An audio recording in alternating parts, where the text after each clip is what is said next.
So guys, আজকে আমি প্রথম মাংস রান্না করব।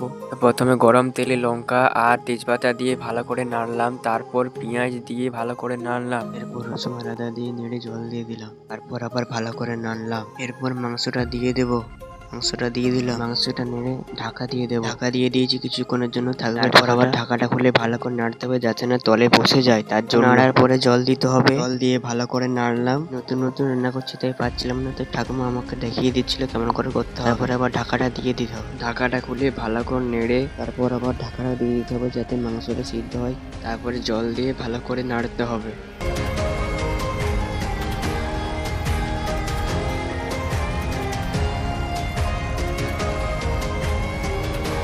ব্যাস, এবার মাংস রান্না কমপ্লিট। এরপর টেস্টিং এর সময়।